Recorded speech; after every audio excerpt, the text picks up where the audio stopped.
The dust-laden wind whipped across the open plains of Montana Territory, carrying with it the scent of coming rain as rider James Morgan dismounted his chestnut mare outside of what remained of the Whispering Pines saloon. The year was 1873, and the charred skeleton of the once thriving establishment stood as a stark reminder of the fire that had ravaged half the town of Cottonwood Creek just 3 days prior. As the 28-year-old ranch foreman tied his horse to a post that had somehow survived the blaze, his weathered hands moved with practiced efficiency, his blue eyes scanning the destruction for any sign of survivors. The sound of small footsteps caught his attention, barely audible above the howling wind. From behind a partially collapsed wall emerged a little girl, no more than 6 years old, her face smudged with soot and her blonde hair tangled in wild disarray.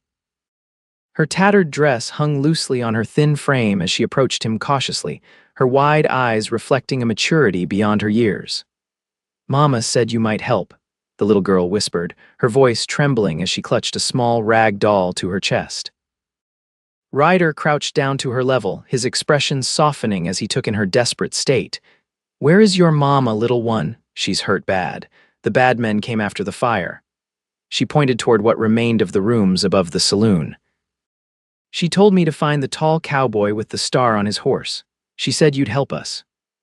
Ryder glanced at his saddle where a silver star-shaped concho adorned the leather, a distinctive mark that had become something of a calling card for him in these parts. Without hesitation, he picked up the child, settling her small weight against his hip. "What's your name, sweetheart?" he asked, already moving toward the stairs that miraculously remained intact. "Sarah," she replied, clinging to his neck. "My mama's name is Olivia." "Well, Sarah, you hold on tight now. I'm going to take care of you and your mama." The stairs creaked ominously beneath his boots as he climbed carefully to the second floor. The acrid smell of smoke still lingered in the air, mixing with something else, the metallic scent of blood. Following Sarah's directions, he made his way to a room at the end of the hall. The door hung awkwardly on its hinges, and he pushed it open with his shoulder, still holding the child firmly in his arms. Inside, a woman lay on a bed, her breathing shallow and her auburn hair spread across the pillow like fire itself. A makeshift bandage covered her left shoulder, soaked through with blood. At the sound of their entrance, her eyes fluttered open deep emerald green and filled with a fierce determination despite her obvious pain. "You found him," she whispered to her daughter, a weak smile playing on her pale lips before her gaze shifted to Ryder. "I knew Sarah would find you." "Madam, I'm Ryder Morgan," he said, gently setting Sarah down beside the bed. "We need to get you to a doctor." "There isn't time," Olivia replied, wincing as she tried to sit up. "They'll be back by nightfall. Jackson and his men, they think I have it." "Have what?" Ryder asked, already examining her wound with careful hands. "The deed to the Silver Creek mine, my husband, before he died." Her voice faltered and she reached for her daughter's hand. "There's a claim worth more than this entire town, and Jackson will kill us both to get it." Ryder's jaw tightened as he understood the gravity of the situation. He'd heard stories about the Silver Creek strike and rumors of the violence that followed. He hadn't known Thomas Reed had been involved, but he remembered the man, a kind-hearted miner who'd been found dead under suspicious circumstances nearly a year ago. "You're Thomas Reed's widow," he stated, recognition dawning. Olivia nodded weakly. He wanted to build a future for Sarah. Now Jackson's determined to take everything. Outside, thunder rumbled in the distance as the storm clouds gathered. Ryder made a swift decision. "We need to move quickly. Can you ride?" "I can try," Olivia replied, though the pain etched on her face suggested otherwise. "Mama's been sleeping a lot," Sarah interjected, her small fingers still clutching her doll. "She needs medicine." Ryder nodded, his mind already formulating a plan. "I'm going to get you both to safety and then we'll worry about medicine. There's a ranch about 3 hours' ride from here." "My ranch. Jackson and his men won't find you there." With gentle but efficient movements, he fashioned a better bandage for Olivia's wound, using supplies from his saddlebag. As he worked, he explained his plan, his voice low and reassuring. They would leave immediately, using the approaching storm as cover. "Why are you helping us?" Olivia asked as he carefully helped her to her feet. "You don't even know us." Ryder paused, his blue eyes meeting hers with an intensity that made her breath catch despite her pain.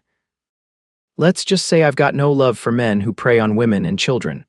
Besides, he added with the hint of a smile, I never could resist a damsel in distress.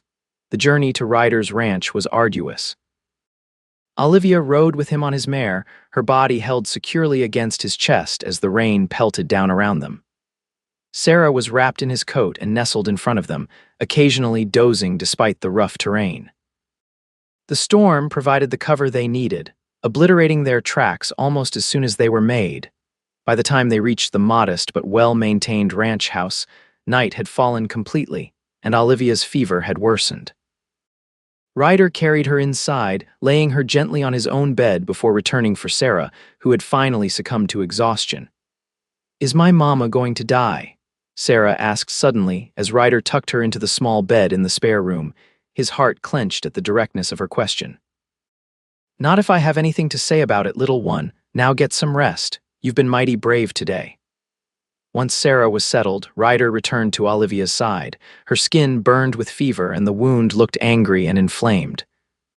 He worked through the night, cleaning the injury with whiskey and applying a poultice of herbs that his mother had taught him to use years ago.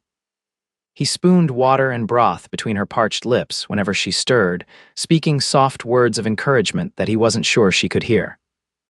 As dawn broke the next morning, Olivia's fever finally broke. Her eyes opened clearer than before and found Ryder dozing in a chair pulled up beside the bed, his hand still resting near hers on the quilt. You stayed, she murmured, her voice rough from disuse. Ryder straightened immediately, relief washing over his features. Of course I stayed. How are you feeling? Like I've been trampled by a herd of wild mustangs, she replied with a weak attempt at humor, but I'm alive thanks to you. Sarah helped, he said with a smile. That's quite a daughter you've got there. At the mention of her child, Olivia tried to sit up. Where is she? Is she all right? She's fine, Ryder assured her, gently pressing her back against the pillows. Still sleeping in the next room, the little one was exhausted. Olivia relaxed slightly, though concern still etched her features. Jackson won't stop looking for us. We've put you in danger by coming here. Don't you worry about that, Ryder replied, his voice hardening slightly. This is my land, and I know how to protect what's mine. The words hung between them, carrying more weight than perhaps he'd intended. We're not yours to protect, Olivia said softly, though there was no reproach in her tone. Ryder met her gaze steadily. Maybe not, but you're here now, and I'm not letting go until I know you're safe. Over the next few days, as Olivia regained her strength, she shared the full story with Ryder. Her husband Thomas had discovered a rich vein of silver in an area that was thought to be played out. He'd filed the claim legitimately but kept it quiet, knowing the dangerous men it might attract. Jackson McKay, a corrupt businessman with connections to several mining operations in the territory, had somehow learned of the discovery and confronted Thomas. When Thomas refused to sell, he'd been found dead the next day, an accident that no one questioned too closely. I hid the deed, Olivia explained as they sat on the porch one evening, watching Sarah chase fireflies in the yard. Thomas had a special hiding place in our cabin, but I moved it after he died.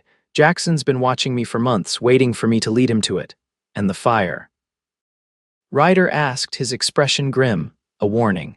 When that didn't work, his men came for me directly. Her hand unconsciously moved to her healing shoulder.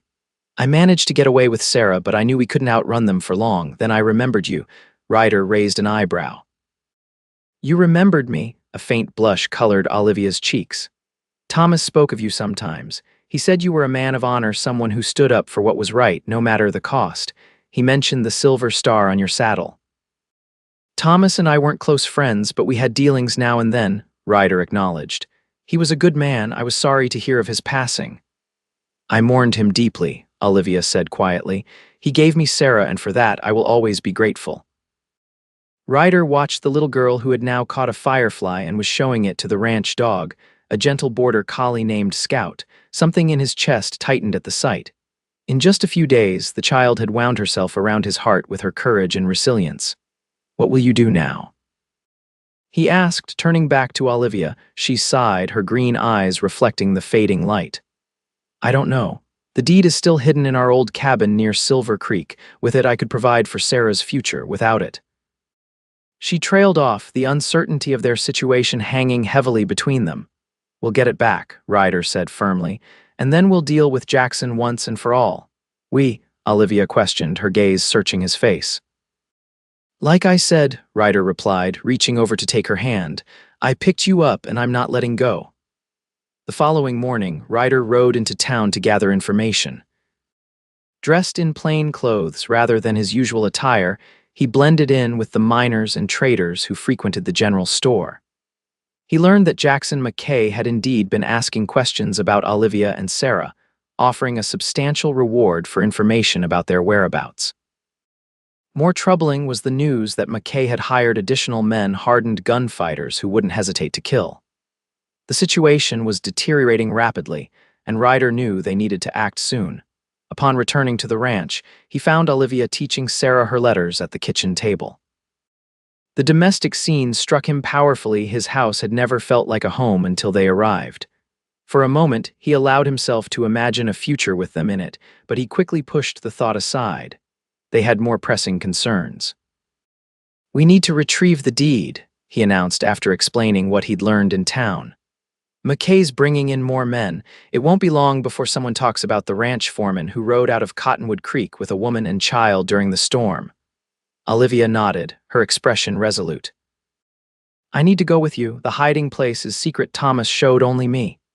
"It's too dangerous," Ryder protested. "More dangerous than staying here alone with Sarah while you're gone," she countered. "What if McKay's men find the ranch? At least together we stand a chance." Ryder ran a hand through his dark hair, frustration evident in his gesture. "And what about Sarah? We can't take her into that kind of danger." "My neighbor Rosa Williams has a farm about 5 miles from here," he continued after a moment's thought. "Her husband died last winter, but she's got 2 grown sons who work the place with her. They're good people. She'd look after Sarah for a few days." Olivia hesitated, clearly torn at the thought of separation from her daughter. "I've never left her before." "Mama," Sarah's small voice interrupted. She had been quietly listening to their conversation. "Is it like when you and Papa had to go to the big city and I stayed with Mrs. Peterson?" Olivia knelt beside her daughter, smoothing back her blonde curls. "Yes, sweetheart, something like that, but we'll come back for you very soon, I promise." "And then we won't have to run anymore?" Sarah asked, her eyes wide with hope. "That's the plan, little one," Ryder answered, crouching down beside them. "Your mama and I are going to fix things so you can have a proper home again." Sarah looked between them, her young face solemn. "Will it be here? I like it here. Scout likes me and the horses are nice." Ryder's eyes met Olivia's over the child's head, a silent question passing between them. "We'll see, Sarah," Olivia finally said. "First, we need to take care of this business with Mr. McKay." That evening, after explaining the situation to Rosa Williams and settling Sarah in her temporary home, Ryder and Olivia prepared for their journey. They would travel light and fast, taking mountain trails rather than the main roads to avoid detection. "The cabin is about a day and a half's ride from here," Olivia explained as they packed supplies. "It's isolated. Thomas chose it specifically for its remote location. Good for privacy, not so good if you need help," Ryder commented, checking his revolver before securing it in his holster. He added a rifle to his saddle, scabbard, and extra ammunition to their provisions. "Are you expecting trouble?" Olivia asked, noting his preparations. "I'm preparing for it," he replied honestly. "Better to have it and not need it than the other way around." They set out before dawn, Olivia riding a gentle mare from Ryder's small herd. The early summer air was crisp in the mountains, the wildflowers painting the meadows with splashes of color as they climbed higher into the rugged terrain. Under different circumstances, it might have been a pleasant journey. As they rode, Ryder found himself increasingly aware of Olivia's presence beside him. She was a natural horsewoman, sitting her mount with easy grace despite her still healing injury. More than once, he caught himself admiring the way the sunlight caught in her auburn hair or the determined set of her jaw as they navigated particularly challenging paths. They made camp that night in a sheltered grove, far from any established trails. After a simple meal of jerky and hardtack, they sat by the small fire, the stars wheeling overhead in the vast Montana sky. "Tell me about yourself, Ryder Morgan," Olivia said suddenly, breaking the comfortable silence. How does a man like you end up alone on a ranch in this corner of the territory? Ryder poked at the fire with a stick, watching the sparks rise into the darkness. Not much to tell. My father was a rancher in Texas. After the war, things got hard down there. Too many bad memories, too much blood spilled on that land. I headed north, worked cattle drives, did some scouting for the army, eventually saved enough to buy my own spread. And family, she asked carefully, lost my ma to fever when I was 15. Pa died during the war, shot by Union soldiers while defending our home. His voice held old pain but no bitterness.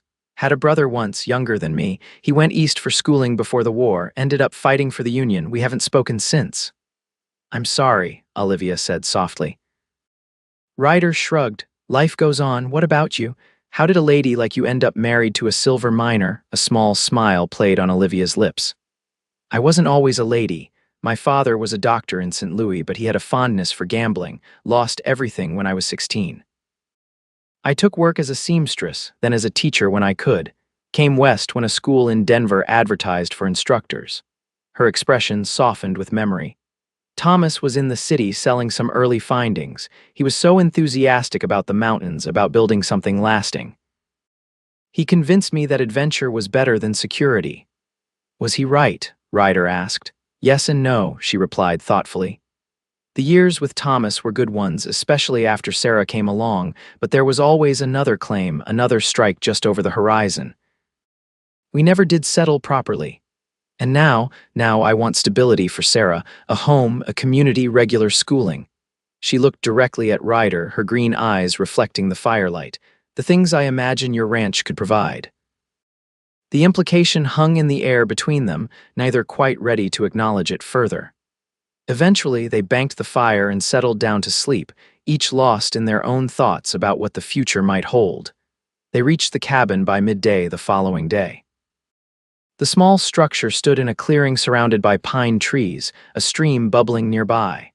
From the outside, it looked abandoned, the door hanging askew and weeds growing up around the porch. This is it? Ryder asked, surveying the dilapidated building with skepticism. Thomas believed in rustic living, Olivia replied with a hint of amusement. But it's sturdier than it looks.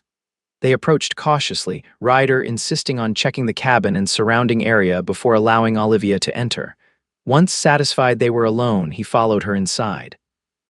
The interior was simple but surprisingly well maintained, a single room with a stone fireplace, rough-hewn table and chairs, and a bed frame with a straw mattress. Dust covered everything, but there were no signs that anyone had disturbed the place since Olivia left. The deed. Ryder prompted, standing guard by the window as Olivia moved purposefully around the room. She knelt by the fireplace, her fingers working at something in the stonework. Thomas built this himself, she explained. He created a hidden compartment in the back of the hearth. After several minutes of manipulation, a small section of the stone shifted, revealing a cavity. Olivia reached inside and withdrew a oilskin packet. Her hands trembled slightly as she unwrapped it, revealing a folded document stamped with the territorial seal. This is it, she said, relief evident in her voice. The deed to the Silver Creek claim.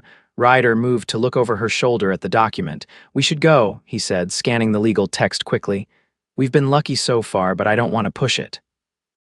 Olivia nodded, carefully rewrapping the deed and tucking it securely inside her bodice. I'm ready.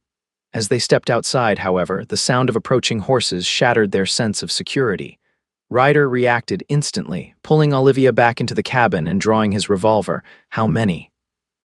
She whispered, fear evident in her eyes. At least 3, maybe 4, he replied grimly, peering through a crack in the shutters. Must have followed our trail. Jackson's men, likely, too much of a coincidence otherwise. He moved quickly around the cabin, checking sight lines and potential escape routes. There's a back window. If they come in the front, we might be able to slip out that way. The riders drew closer, and Ryder could now make out their features. He recognized one of them, a gunman named Reeves, who had a reputation for ruthless efficiency. The others were strangers to him, but their well-armed appearance told him all he needed to know. Well, called a voice from outside. Looks like we've got company after all, Mrs. Reed, we know you're in there. Why don't you come on out and save us all a lot of trouble? Olivia's face paled, but her voice was steady when she replied. Mr. McKay not brave enough to come himself, a harsh laugh answered her. The boss is a businessman. He sent us to conduct this particular transaction. There's nothing to discuss, she called back. This claim belongs to my husband's estate to my daughter. That's not how Mr. McKay sees it, the man replied. Now we can do this the easy way, or we can burn this place down around you. Your choice, madam. Ryder met Olivia's eyes, silently communicating his plan. She nodded almost imperceptibly, understanding without words. They had discussed this possibility during their journey. If confronted, they would try to negotiate long enough to find an opening. We're coming out, Ryder shouted. No need for violence. He holstered his revolver but kept his rifle in hand as they stepped onto the porch. 4 men sat on horseback in the clearing, their weapons trained on the cabin. Reeves, a lean man with a scar running along his jaw, appeared to be the leader. Morgan, Reeves said, recognition dawning. Didn't know you were mixed up in this. McKay's offering good money for the deed enough to split if you're interested in changing sides. Not my style, Ryder replied evenly. Mrs. Reed and her daughter have legal claim to this mine. I suggest you boys ride on before this gets messy. Reeves laughed, the sound devoid of humor. 4 against 1. Those aren't odds I'd bet on, Cowboy.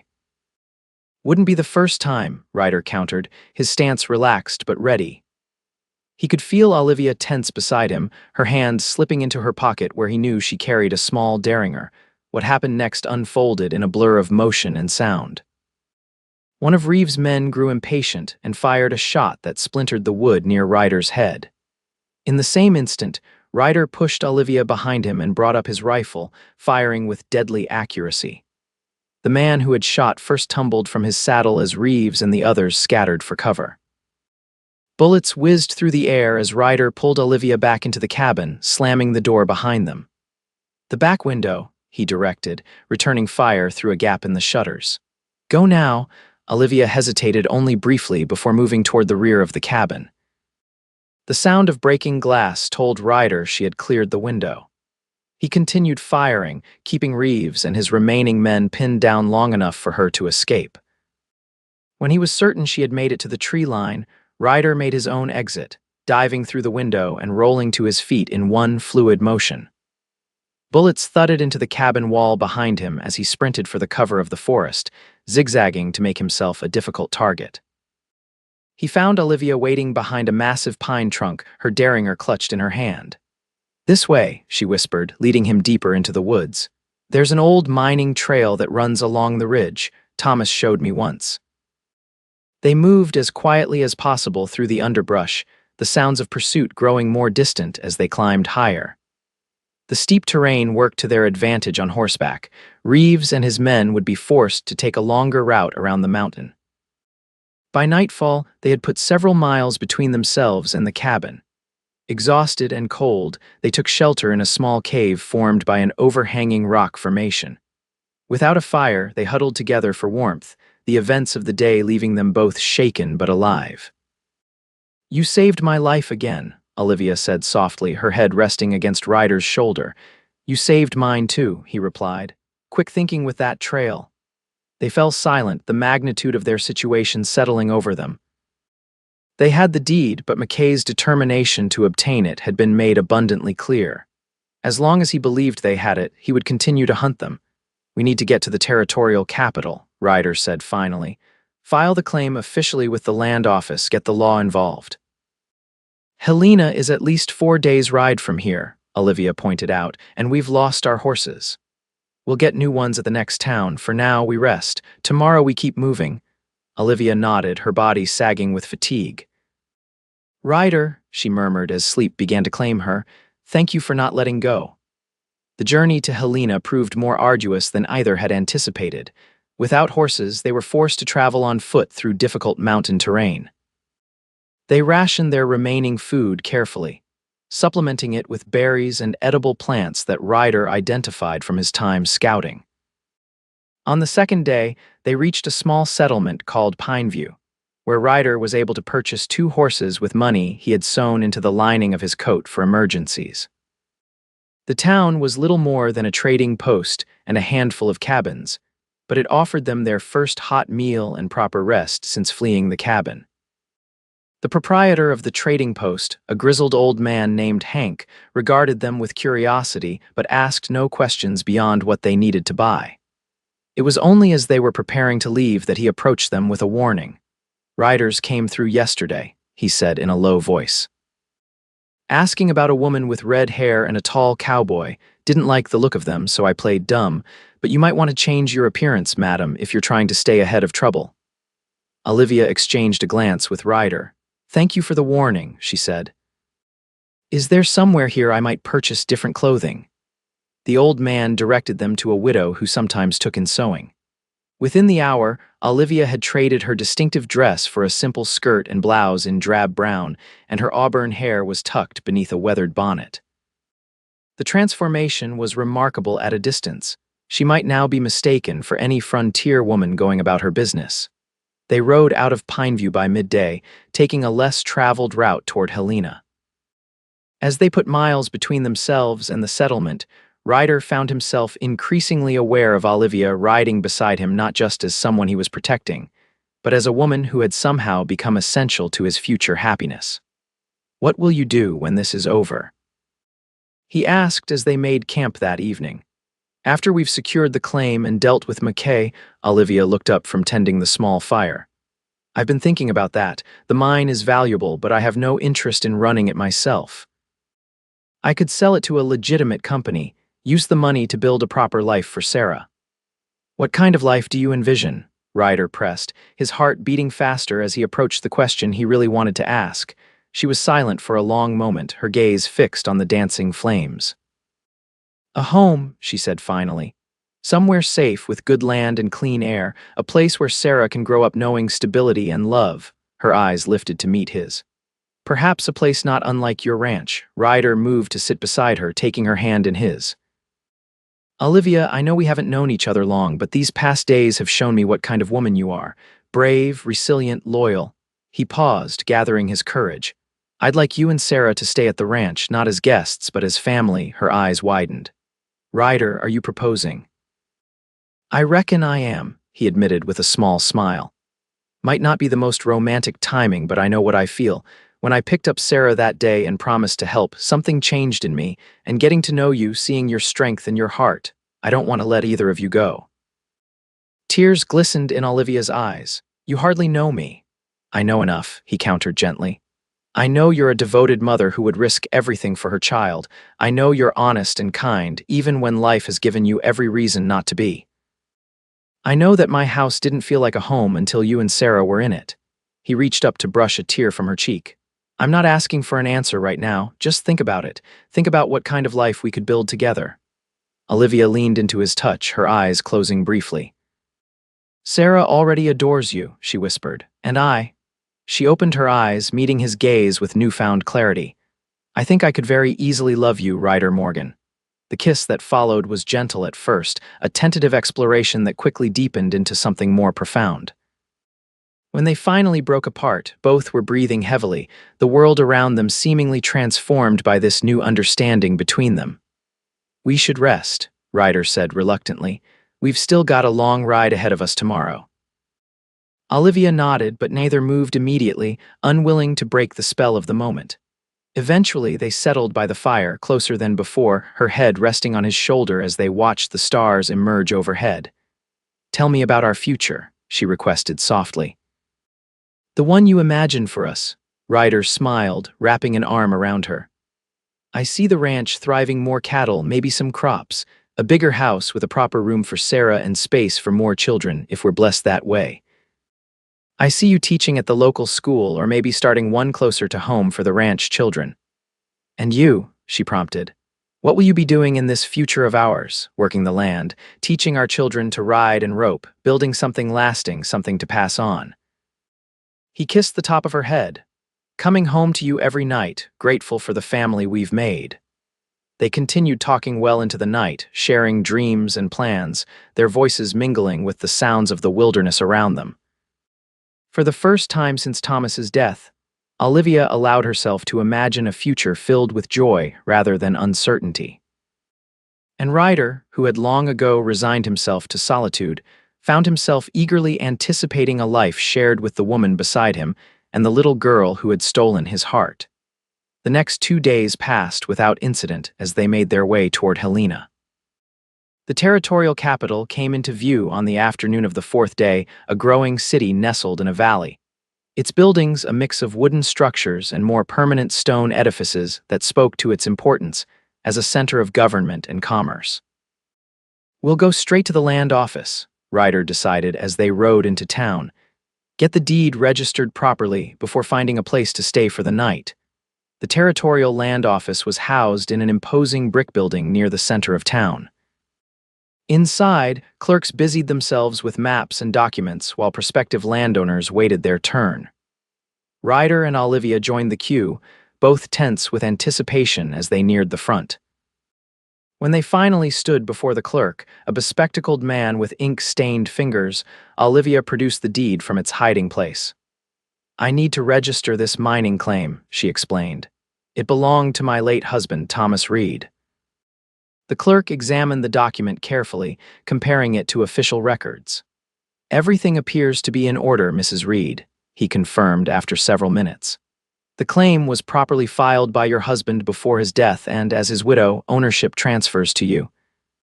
I'll need you to sign some additional paperwork to complete the registration." Relief washed over Olivia as she signed where indicated. The clerk made copies of the documents, stamped them with the territorial seal, and returned the originals to her.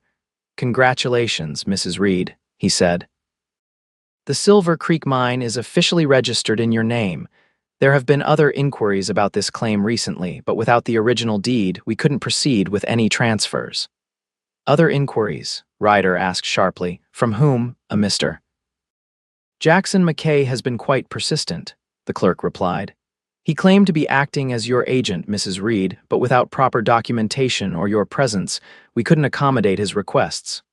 Ryder and Olivia exchanged concerned glances. "Thank you for your diligence," Olivia said to the clerk. "Mr. McKay is most definitely not authorized to act on my behalf." As they left the land office, the weight of one burden lifted only to be replaced by another concern. "McKay knows we're heading to Helena," Ryder muttered as they walked toward the hotel. "He'll have men watching for us." "But the deed is registered now," Olivia pointed out. "He can't legally take the mine, even if he gets his hands on the original document." "Men like McKay don't care much for legalities," Ryder replied grimly. "As long as he believes there's a chance to get that silver, he'll keep coming after you." They checked into a respectable hotel under assumed names, taking a room with 2 beds and a lock on the door. After a proper meal there first in days, they discussed their next steps. "We need to contact the territorial marshal," Ryder suggested. "With the deed legally registered, we have proof of McKay's illegal activities. Attempted murder, for one." Olivia nodded slowly. "But it would be our word against his. We need more concrete evidence." "I might know someone who can help with that," Ryder said thoughtfully. "An old friend from my Army scouting days works for the Pinkerton Agency now. Last I heard, he was based in Helena, investigating mining fraud." The next morning, Ryder sought out his friend Robert Hawk Hawkins at the local Pinkerton office. The reunion was warm despite the circumstances that prompted it. "Morgan, you old devil," Hawk greeted him with a firm handshake. "Still finding trouble wherever you go, I see," Ryder grinned. "Some things never change, but this time trouble found me." He explained the situation with Olivia, the Silver Creek mine, and Jackson McKay's persistent pursuit. Hawk listened intently, his expression growing more serious as the story unfolded. "McKay's been on our radar for some time," he confirmed when Ryder finished. "Mining fraud, claim jumping, suspected involvement in at least 2 murders of legitimate claim holders. But he's careful never leaves evidence that can be tied directly to him. So you can help us?" Ryder asked hopefully. Hawk leaned back in his chair. "Officially, I need more than your word to open an investigation, but unofficially," he smiled slightly. "I owe you for that time in Apache territory. Let me see what I can find on McKay's operations here in Helena. In the meantime, keep Mrs. Reed and that deed safe." While Ryder met with Hawk, Olivia sent a telegram to Rosa Williams, confirming their safe arrival in Helena and asking after Sarah. The reply came swiftly, assuring her that Sarah was well and enjoying her time with Rosa's grandchildren. The knowledge that her daughter was safe, allowed Olivia to focus more fully on resolving the situation with McKay. That evening, as they discussed Hawk's involvement over dinner in their hotel room, a knock at the door interrupted their conversation. Ryder motioned for Olivia to move into the adjoining bedroom while he approached the door cautiously, his hand resting on his revolver. "Who is it?" he called. "Message for Mr. Johnson," came the reply, using the alias Ryder had registered under. Still wary, Ryder opened the door slightly, keeping his body positioned to block any attempt to force entry. A young hotel employee stood in the hallway holding an envelope. "Gentleman downstairs asked me to deliver this," the boy explained.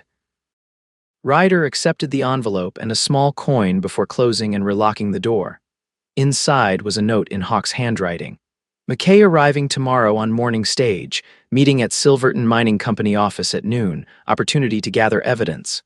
Will make contact at breakfast." Olivia emerged from the bedroom, her expression questioning. Ryder handed her the note. "Seems we might get our chance to deal with McKay sooner than expected." The following morning, they met Hawk in a quiet corner of the hotel dining room. He explained his plan in hushed tones. "McKay's meeting with the owners of Silverton Mining Company to discuss the acquisition of several claims, including, we believe, the Silver Creek property. He doesn't know the deed has been properly registered to Mrs. Reed." Hawk slid a small package across the table. Inside is a Pinkerton badge and documentation authorizing Mrs. Reed to act as a temporary agent in this investigation. Olivia's eyes widened. "You want me to attend the meeting?" "Not exactly," Hawk clarified. "We want you positioned in the adjoining office where you can overhear the conversation. With luck, McKay will incriminate himself discussing his plans for your claim." "And if he doesn't?" Ryder asked, concerned about putting Olivia in such proximity to the man who had tried to kill her. "Then we've lost nothing," Hawk replied, "but this may be our best chance to gather the evidence needed to bring charges against him." After further discussion, they agreed to the plan. Hawk would arrange access to the building, while Ryder would accompany Olivia to ensure her safety. They would meet again 1 hour before the scheduled meeting to finalize details. The Silverton Mining Company occupied an elegant stone building on Helena's Main Street. Hawk met them at a side entrance, quickly ushering them inside and up a back staircase. "The meeting will take place in the main conference room," he explained, leading them down a corridor. "This office next door belongs to the company secretary, who is conveniently away today. There's a connecting door that's usually locked, but..." He produced a key with a slight smile. "Pinkerton has its resources." The secretary's office was small but well-appointed, with a large desk, filing cabinets, and a window overlooking the street below. Most importantly, the connecting door to the conference room was positioned in such a way that someone sitting at the desk would be hidden from view if the door were slightly ajar. "I'll be positioned in the lobby," Hawk continued, keeping an eye on who enters and exits. "Morgan, you stay here with Mrs. Reed. If anything goes wrong, use the back stairs we came up. There's an alley exit that leads to the next street over." With the plan in place, they settled in to wait. Olivia sat at the desk, her hands clasped tightly in her lap, while Ryder positioned himself near the window where he could observe both the street and the office door. "Are you sure about this?" he asked Olivia quietly. "It's not too late to walk away." She met his gaze steadily. "I'm sure. This isn't just about the deed anymore. McKay tried to kill me, would have killed Sarah if he'd found her. He needs to be stopped before he hurts anyone else." Ryder nodded, admiration for her courage swelling in his chest. "Just be careful, no risks." "No risks," she agreed with a small smile. "After all, I have a future to look forward to now." The meaning behind her words wasn't lost on him. Before he could respond, however, voices in the corridor announced the arrival of the meeting participants. They fell silent, Olivia moving into position by the connecting door while Ryder remained vigilant by the window. Through the partially open door, they could hear the meeting commence. Several men exchanged pleasantries before the distinctive voice of Jackson McKay dominated the conversation. "Gentlemen, I appreciate your time today. As I mentioned in my correspondence, I've acquired several promising claims in the territory that I believe would complement Silverton's existing operations." The discussion continued, focusing first on properties that held little interest for Ryder and Olivia. It was only when McKay mentioned Silver Creek that they both tensed, straining to catch every word. The Silver Creek claim is particularly valuable, McKay was saying. Initial assays suggest a vein richer than anything currently being worked in the territory. The original claim holder, Thomas Reed, died last year in an unfortunate accident. And the current ownership, one of the Silverton representatives inquired. There was a slight pause before McKay replied. The claim has reverted to me through a legal arrangement with Reed's widow. I have men retrieving the deed as we speak. Olivia's hand flew to her mouth to suppress a gasp. The blatant lie confirmed what they had suspected. McKay had no intention of acquiring the mine legally. I was under the impression that Mrs. Reed was reluctant to sell, another voice commented. There have been rumors. Rumors only, McKay dismissed smoothly. The woman is emotional, of course, but she has seen reason. The papers will be properly filed by the end of the week.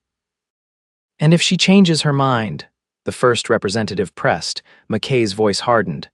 That won't be a problem.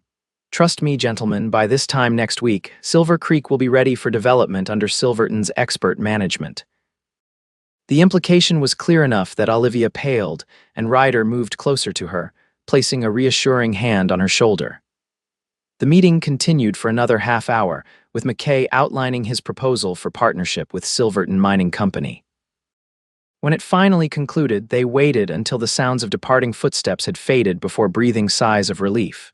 We got him, Olivia whispered, her voice shaking slightly.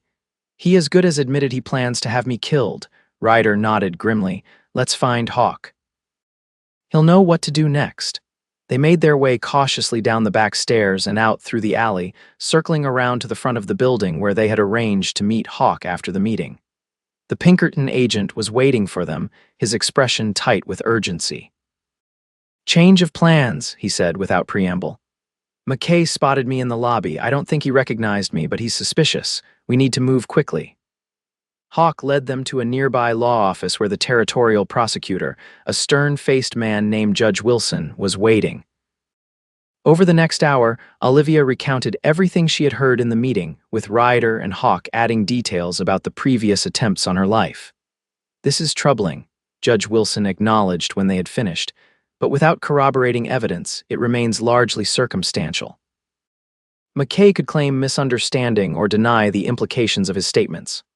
What about the men who attacked us at the cabin? Ryder asked. Reeves and his companions, if we could find them, get one to testify. An excellent suggestion, the judge agreed. Mr. Hawkins, can your agency locate these individuals? Hawk nodded. We already have men looking for them, but there's another concern. McKay knows Mrs. Reed is in Helena. After today's meeting, he'll be more determined than ever to find her. Then we must ensure her safety until we can build a proper case, Judge Wilson declared. He turned to Olivia. Madam, I would advise you to leave Helena immediately.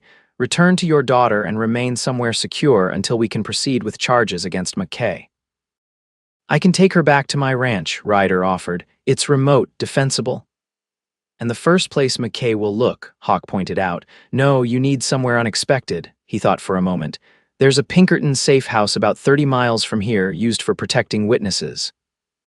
You'd be comfortable there and McKay wouldn't know to look for you. Olivia looked to Ryder, a question in her eyes. He understood her hesitation. The safe house would be secure, but it would mean delaying their reunion with Sarah and postponing the future they had begun to envision together. How long? Ryder asked Hawk. A week, maybe two, until we can gather enough evidence for an arrest warrant. Ryder took Olivia's hand. It's your decision, he told her. Whatever you choose, I'm with you. She squeezed his hand gratefully before addressing the judge. I appreciate the offer of protection, but my daughter has already been separated from me for too long.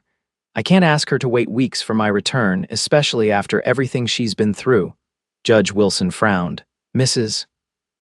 Reed, I understand your concern, but your safety is my responsibility, she finished firmly. I have the deed legally registered. I have Mr. Morgan's protection and hopefully your assurance that you will pursue this case against McKay. The rest is up to me. The judge studied her for a long moment before nodding reluctantly. Very well, but I strongly advise caution. McKay is not a man to be underestimated. Believe me, Olivia replied with feeling, I'm well aware of that. They left the law office with a promise from Hawk to continue the investigation and communicate any developments via telegram to a general store near Ryder's ranch. The plan was to depart Helena at dawn the following day, taking a different route than the one they had used to arrive. That evening, as they prepared for their journey, a knock at their hotel room door once again put them on alert. This time, it was a hotel clerk delivering a telegram that had arrived for Mrs. Johnson. Olivia opened it with trembling fingers, her expression softening as she read the message. "It's from Rosa," she told Ryder. "Sarah's been asking when we'll return. Apparently she's decided that Scout needs her to teach him new tricks." Ryder smiled, moving to stand behind her and reading the telegram over her shoulder. "Sounds like we're missed." "Yes," Olivia agreed, leaning back against him. "It feels good to be missed, to have somewhere and someone to return to." He wrapped his arms around her waist, pressing a kiss to her temple. "One more day of travel and we'll be home." The word hung in the air between them, full of promise and newfound meaning. Home was no longer just a place for either of them, it was wherever they were together with Sarah, building the family that had begun with a whispered plea for help and a cowboy who refused to let go. They departed Helena before sunrise, riding steadily through the day and making camp only when darkness made further travel unsafe. The journey was tense but uneventful, each mile bringing them closer to Sarah and the ranch that now represented their future together. On the afternoon of the second day, they crested a hill that offered a view of Ryder's property in the valley below. The sight of the ranch house, barn, and corrals brought a sense of homecoming that Ryder had never felt so strongly before. "There it is," he said, drawing his horse to a halt beside Olivia's. "Home." She shaded her eyes against the setting sun, taking in the modest but well-maintained buildings and the small herd of cattle grazing in a nearby pasture. "It's beautiful," she said softly. "More beautiful than I remembered." As they approached the ranch, a small figure burst from the main house, running toward them with Scout barking excitedly at her heels. Sarah's blonde hair streamed behind her as she raced down the path, her face alight with joy. "Mama, Ryder." She called, waving frantically. "You're back." Ryder dismounted quickly, lifting Sarah high into the air when she reached them. Her delighted laughter warmed his heart as he swung her in a circle before setting her down so she could embrace her mother, who had also dismounted. "I missed you so much," Olivia murmured, holding her daughter tightly. "Have you been good for Mrs. Williams?" Sarah nodded enthusiastically. "I helped with the chickens and taught Scout to fetch sticks, and I drew pictures for you and Ryder." She turned to him with a serious expression. "Did you keep Mama safe like you promised?" Ryder crouched down to her level. "I sure did, little one, and your mama kept me safe too." Rosa Williams appeared from the house, wiping her hands on her apron as she approached. "Welcome back," she greeted them warmly. "I was just about to serve dinner."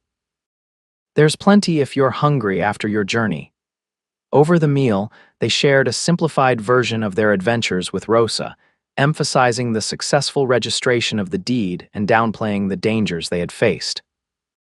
Sarah, oblivious to the adult undercurrents, chattered happily about her time with Rosa's grandchildren, and her plans to show Ryder and her mother all the new tricks Scout had learned. Later, after Sarah had been tucked into bed in the small room that was now decidedly hers, Ryder and Olivia sat on the porch swing, watching as the first stars appeared in the darkening sky. "I sent a boy to town with telegrams while you were settling Sarah," Ryder said. "One to Hawk, letting him know we arrived safely, and another to Judge Wilson, confirming our location in case he needs to reach us." Olivia nodded, leaning against his shoulder. "Do you think McKay will follow us here?" "Eventually he might," Ryder admitted, "but not immediately. Hawk will make sure he's watched in Helena, and the judge seemed determined to build a case quickly. And if he does come," Ryder's arm tightened around her, "then we'll be ready. This is our home, Olivia. I won't let anyone threaten that." She smiled at his use of "our," the word carrying a weight of commitment that warmed her from within. "I've been thinking about what you said about us becoming a family, and," he prompted, his heart rate quickening, "and I think Sarah deserves a father who will love her as his own. I think I deserve a husband who respects and values me, and I think you, Ryder Morgan, deserve a family who will fill this house with laughter and love." She turned to face him fully. "So yes, if you're still asking, my answer is yes." The kiss that followed sealed their promise to each other, a tender beginning to the life they would build together. When they finally broke apart, Ryder pressed his forehead to hers, his voice rough with emotion. "I'll make you happy, Olivia Reed, both of you, that's my solemn vow." "You already have," she whispered back. "From the moment you picked us up, you've given us hope again." The next 2 weeks passed in a blend of domestic happiness and vigilant preparation. Ryder arranged for additional hands to stay at the ranch, ostensibly to help with cattle but primarily to provide extra security. He also reached out to neighbors, ensuring that unusual visitors to the area would be noted and reported. Regular telegrams from Hawk kept them informed of developments in Helena. The Pinkerton agent had located one of Reeves' men, wounded in the confrontation at the cabin, and persuaded him to testify against McKay in exchange for leniency. Judge Wilson was building a case methodically, gathering evidence of McKay's other illegal activities to strengthen the charges. Meanwhile, life at the ranch settled into a pleasant rhythm. Olivia took over management of the household, bringing a woman's touch to the rooms that had previously been furnished for function rather than comfort. Sarah divided her time between helping her mother, playing with Scout, and following Ryder around the property, absorbing his lessons about ranch life with eager enthusiasm. In the evenings, they would gather on the porch or by the fireplace, sharing stories and making plans. Ryder spoke of expanding the herd, building a larger house, perhaps adding orchards and gardens. Olivia discussed the possibility of starting a small school for the children of neighboring ranches. Sarah contributed her own ideas: a tree house, a pony of her own, more dogs to keep Scout company. It was during one such evening, as they sat by the fire with Sarah already asleep in her room, that Olivia broached a subject that had been on her mind. "I've been thinking about the mine," she said, her fingers intertwined with Ryder's. "About what to do with it once this business with McKay is resolved. What are you considering?" he asked. "Selling it would provide financial security for Sarah's future, for our future together, but given what Thomas went through to secure it, what we've risked to protect it." She hesitated. "I'm not sure that's the right path." Ryder nodded thoughtfully. "What's the alternative?" "A partnership," she suggested. "With a reputable mining company, not Silverton, obviously, where we retain partial ownership but leave the actual operation to those with expertise. The proceeds could be used not just for our family, but to improve the community. Perhaps build that school we've discussed, or establish a fund to help widows and orphans in the territory." Pride swelled in Ryder's chest as he listened to her vision. "Thomas would approve," he said softly. "Using the mine to create something lasting, something that helps others." "I think so too," she agreed, "and it feels right, doesn't it, after everything we've been through, to use this opportunity to make a difference." Their discussion was interrupted by the sound of approaching horses, multiple riders moving at speed toward the ranch. Ryder was on his feet instantly, reaching for the rifle that was never far from hand these days. "Stay inside," he instructed Olivia. "Wake the hands and have them check the back of the property. I'll see who's coming." Heart pounding, he moved to the window, peering cautiously through the curtains. 3 riders approached the main house, their features indistinct in the gathering darkness. Behind him, he could hear Olivia moving quietly through the house, alerting the ranch hands who had been sleeping in the bunkhouse. Ryder positioned himself by the front door, rifle ready, as the riders drew up in the yard. To his immense relief, he recognized Hawk's distinctive silhouette dismounting from the lead horse. "Morgan," Hawk called. "It's Hawkins, we need to talk." Ryder opened the door cautiously, still keeping his rifle visible. "Kind of late for a social call, Hawk." "Not social," Hawk replied grimly. "McKay's men left Helena yesterday. We think they're heading this way." Ryder ushered the Pinkerton agent and his 2 companions inside, where Olivia had already returned to the main room. Introductions were made quickly. The other men were also Pinkerton agents, assigned to the McKay case. "How many men with McKay?" Ryder asked as they gathered around the kitchen table. "At least 6 that we know of," Hawk answered. "Including Reeves. They're heavily armed and making no secret of their intentions. McKay was overheard saying he'd settle the Reed woman once and for all." Olivia paled but remained composed. "When do you expect them to arrive?" "Tomorrow, possibly the day after. They're traveling fast but not taking the most direct route." Seems they're trying to avoid towns where they might be recognized. Ryder's mind raced, evaluating options. We have 4 hands plus myself. With you 3, that's 8 against their 7. Not bad odds. Except that we need McKay alive, Hawk pointed out. Judge Wilson has issued an arrest warrant, but it's worthless if McKay doesn't survive to stand trial. And Sarah, Olivia interjected. I won't have her anywhere near this confrontation. Rosa Williams, Ryder suggested immediately. She'd take Sarah again, keep her safe until this is over. Olivia nodded agreement. I'll pack her things tonight. The sooner she's away from here, the better. The planning continued well into the night. By dawn, a strategy had been developed that would allow them to capture McKay while minimizing risk to everyone involved. One of Hawk's men would take Sarah to Rosa's farm at first light, while the others prepared the ranch for McKay's arrival. When morning came, explaining the situation to Sarah proved more difficult than anticipated. The child clung to her mother, her eyes wide with fear. Why can't you come too? She asked plaintively. And Ryder, I don't want to go without you. Olivia knelt before her daughter, smoothing back her blonde curls. Remember how I told you that sometimes grown-ups have important business to take care of? This is one of those times, but it won't be for long, I promise. Is it the bad men? Sarah whispered. The ones who hurt you before. Ryder crouched down beside them, his heart aching at the child's perceptiveness. Yes, little one, but this time we're ready for them, and we have help. Are you going to shoot them? She asked with the directness only a child could manage. Ryder exchanged a glance with Olivia before answering carefully. We're going to make sure they can't hurt anyone ever again. The law is going to put them in jail for what they've done. Sarah considered this, her small face serious. Like in the story about the sheriff and the outlaws. Just like that, Ryder confirmed.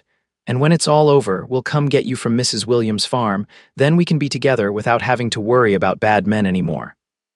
After further reassurances and many hugs, Sarah finally agreed to go with the Pinkerton agent. Watching them ride away, Olivia leaned against Ryder, drawing strength from his solid presence. She'll be safe, he murmured, pressing a kiss to her temple. And soon this will all be behind us. The day passed in tense preparation. Positions were established around the property with clear lines of sight to the main approach. Inside the house, furniture was rearranged to provide cover if the confrontation moved indoors. Ammunition was distributed, roles assigned, and signals agreed upon.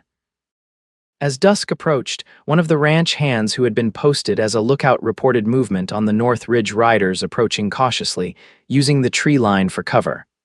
This is it, Hawk announced, checking his weapon one final time.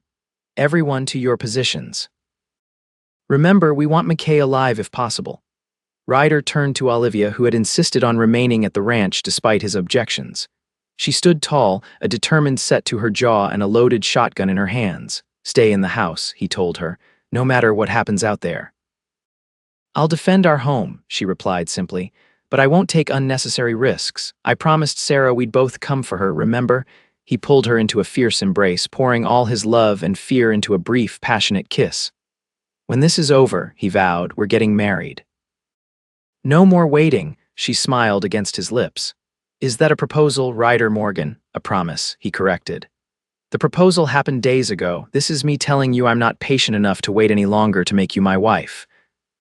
Then you'd better make sure you come back to me in one piece, she replied, her voice steady despite the tears shimmering in her eyes. Because I intend to hold you to that promise. With a final kiss, they separated, each moving to their assigned position. Ryder joined Hawk behind the barn, where they had a clear view of the approach to the main house. The waiting was the hardest part, the knowledge that violence was imminent but being powerless to prevent it. The attack, when it came, was surprisingly direct. McKay and his men rode boldly into the yard, making no attempt at stealth. Ryder recognized the businessman immediately from descriptions, a corpulent man with a florid face and expensive clothing, ill-suited to rough riding. Beside him rode Reeves, his scarred face set in a perpetual scowl. Mrs. Reed, McKay called out, his voice carrying easily in the evening air. I believe you have something that belongs to me. Come out now, and perhaps we can resolve this matter civilly. No response came from the house, as planned. McKay signaled to his men, who began to spread out around the property. Search the place, he ordered. Find the woman and the deed. Kill anyone who interferes. That was the signal they had been waiting for, a direct order that incriminated McKay beyond doubt. Hawk stood from his position, his Pinkerton badge clearly visible on his chest. "Jackson McKay," he shouted. "You're under arrest for conspiracy to commit murder, attempted murder, and claim jumping. Surrender your weapons and order your men to do the same." For a moment, McKay seemed genuinely shocked, his mouth opening and closing without sound, then his face contorted with rage. "Kill them." He screamed to his men, "Kill them all." What followed was chaos. Gunfire erupted from multiple positions as Pinkerton agents and ranch hands engaged with McKay's men. Ryder focused on Reeves, who had immediately taken aim at Hawk. His first shot caught the gunman in the shoulder, spinning him from his saddle. Through the smoke and confusion, Ryder saw McKay turning his horse, attempting to flee. Without hesitation, he sprinted across the yard, dodging bullets as he ran. With a flying leap, he tackled McKay from his mount, both men crashing to the ground in a tangle of limbs. McKay was stronger than his appearance suggested, fighting with the desperation of a cornered animal. They rolled in the dirt, trading blows until Ryder managed to pin the older man beneath him. "It's over, McKay," he panted, pressing his forearm against the businessman's throat. "The deed is registered. The law knows what you've done. You've lost." "I never lose," McKay snarled, reaching for something in his coat. Ryder caught the glint of metal just in time, twisting away as a small derringer fired. The bullet grazed his side, tearing through his shirt and leaving a burning trail across his ribs. Despite the pain, Ryder maintained his grip on McKay's wrist, forcing the weapon from his hand. With a final, decisive blow, he rendered the man unconscious just as Hawk arrived at his side. "Morgan, you hit," the Pinkerton agent asked, helping him to his feet.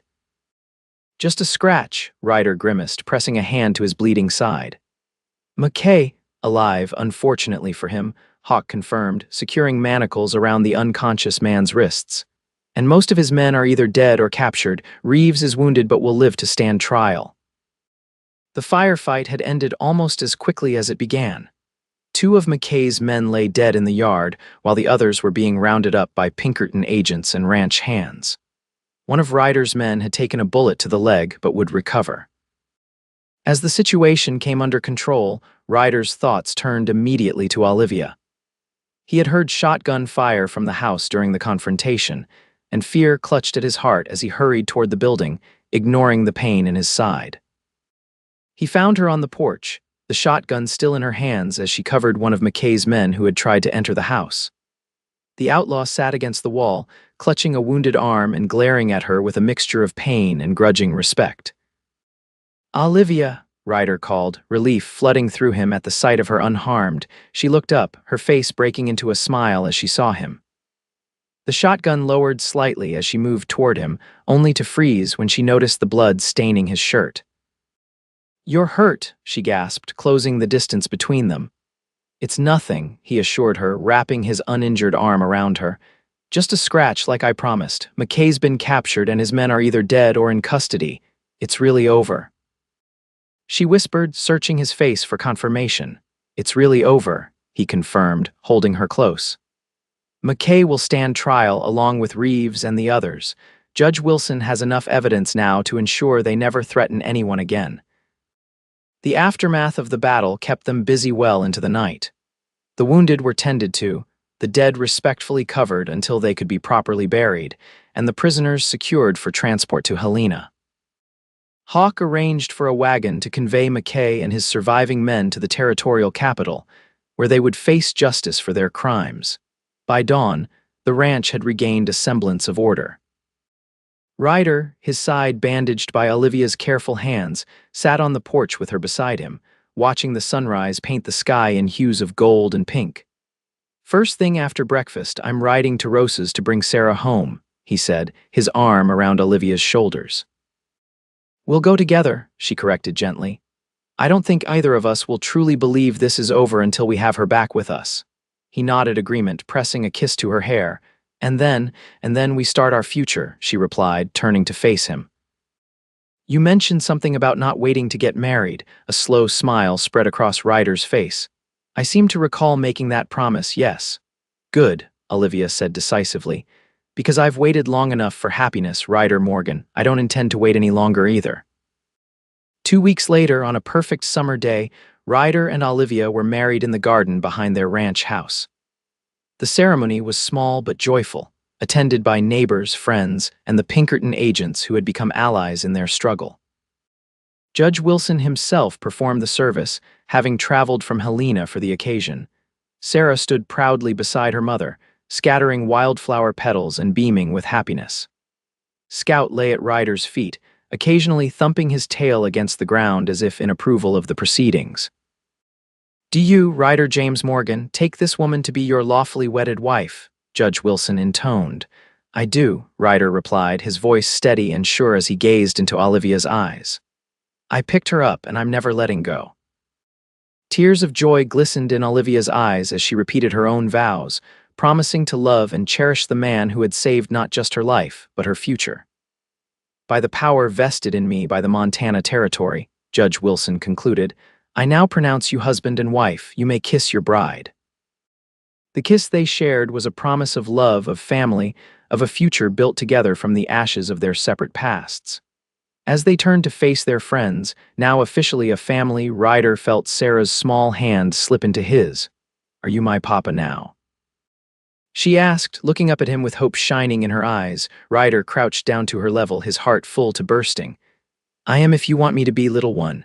Sarah nodded solemnly before breaking into a wide smile. "I do want that. Mama said you picked us up and wouldn't let go." "That's what papas are supposed to do." "Your mama is a very wise woman," Ryder agreed, lifting Sarah into his arms as he stood. With his free arm, he drew Olivia close, the three of them together at last, a family forged in adversity but bound by love. In the years that followed, the Morgan Ranch flourished. The proceeds from the Silver Creek mine, managed through a partnership with an ethical mining company, allowed them to expand their operations and establish the school that Olivia had envisioned. Sarah grew into a confident young woman with her mother's determination and her adoptive father's sense of justice. 2 more children joined their family, a boy named Thomas, in honor of Sarah's birth father, and a girl they called Rose, after the neighbor who had sheltered Sarah during their darkest days. The house that had once seemed empty to Ryder now rang with laughter and occasional arguments, with the sounds of life being lived fully and joyfully. On their 10th wedding anniversary, Ryder and Olivia sat on the porch swing just as they had that first night, watching their children play in the yard with Scout's descendants. "You ever think about how it all began?" Olivia asked, her head resting comfortably on his shoulder. "About that day in Cottonwood Creek, often," Ryder admitted, his fingers intertwined with hers. "It's hard to believe that so much happiness could come from such a desperate moment." "Mama said you might help," she quoted softly. "Those words changed everything." "No," Ryder corrected gently, turning to meet her gaze. "It was what came after that changed everything, when I picked you up and never let go." In the glow of the setting sun, their lips met in a kiss as sweet and promising as their first, a testament to the love that had grown between a wounded widow, a lonely cowboy, and the little girl who had brought them together with 6 simple words whispered in the dust of a Montana afternoon.